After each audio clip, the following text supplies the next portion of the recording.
خدا رحمت کنه شیخ عطار نیشاپوری را قصه میکند. غازی از کافر بس سرفراز خواست مهلت تا که بگذارد نماز. میگه جنگی تن به تن میرفت بین یک مسلمان و یک کافر، هر دو پهلوان. جنگای پیش با تفنگ نبود، جنگای پیش با شمشیر و سینام بود. اگر به شرطی که دو رقیبی هم تنگ ور میخوردن کار به درجه میرسید که چند شبانه روز جنگ شو دوام میکرد. یک روز تا بیگاه جنگ میکردن با میگفتن که صحبت باقی با پگاه دوام میتیم. وقتی که در شمشیر زنی هر دش یک مهارت داشته باشن جنگ خیلی دراز مدت میروه. خیلی جنگیدن به هم. وقتی نماز شد مسلمان با مشرک گفت که اجازت میتی که من عبادت خدا را کنم.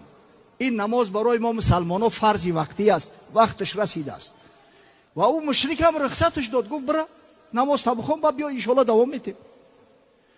چون بشد غازیش کرد باز آمد جنگ هر دم بهش کرد. مسلمان رفت نماز خوان. این برای ما و شما درس عبرت است برادرها. هر چی را بهانه کرده نماز خدا را قضا میکنه. مردک در حین جنگ جانش در کف دست، نماز در وقتش ادا میکنه. نماز میگه وقتی غازی خواند آمد باز الله اکبر گفته جنگ دوام داد.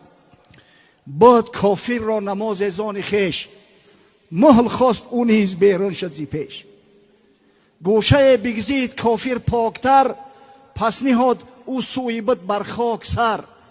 همون مشرکا و کافران هم یک عبادت دارن بخچو، چیزی را عبادت میکنن.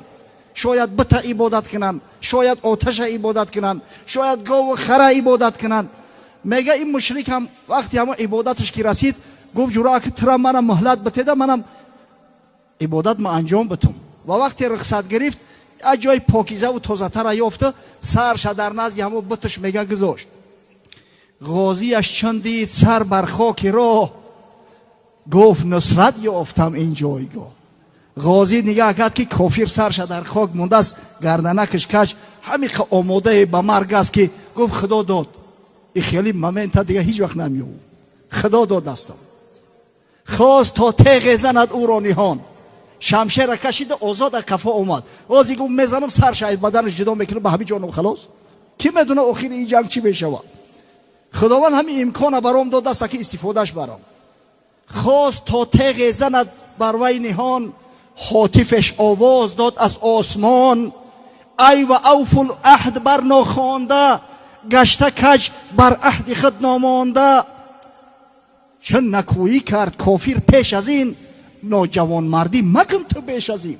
همین او قصدی ضربه زدن داشت که یک صدای میگه از آسمان آمد در گوشش که ناشگرید شود توار غازی را که تو مسلمانی مگر سخن پروردگار و امر پروردگار را فراموش کردی. و اوفو بالعهد این العهد کان مسئولا. با عهد و وفاداری کنه ای بنده های خدا. فردا روز قیامت از این عهد و پیمان شما پرسیده میشوه. او وقتی که یک کافر جوان مردی کرد در قولش استوار ایستاد، تو چرا نامردی میکنی؟ ناجوان مردی مکن تو بیش از این. او نکویی کرده تو بد میکنی، با کسان آن کن که با خود میکنی. ای مسلمان نامسلم آمدی، در وفا از کافر کم آمدی. حیفی مسلمانیت گفت نخواد در عهد وفاداری تو قد یک کافر نباشی. همون کافر وفا کرد تو میخواهی که عهد بشکنی. رفت غازی زین سخن از جای خیش، در عرق گم دید سر تا پای خیش. بیچاره غازی را لرزه گرفت. وقتی صدا را ای عثمان شنید تلخش کفه دیگه در لرزه و در گریه افتاد.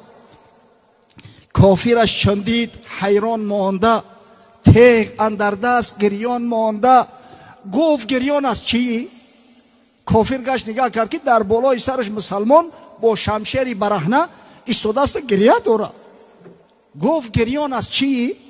برگفت راست که این زمان کردند از من بازخواست، بے وفا گفتند از بحری تو هم، این چنین نالان من از قهری تو هم.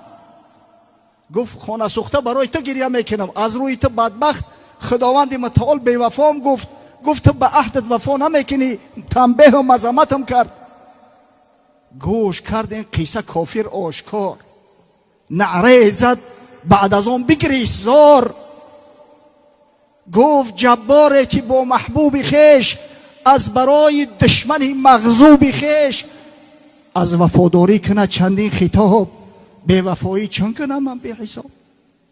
پروردگاره که گفت به یک محبوب خودش، به یک غازی راه خدا، به خاطر یک کافر اینقدر عتاب میکند، اینقدر سختگیری میکند، مرگ من که بندگی خدا را دعوا کنم و عبادت خدا را نکنم، در پیش بتها سجده کنم، عرضه کن اسلام تا دین آورم، شرک سوزم شرع آیین آورم.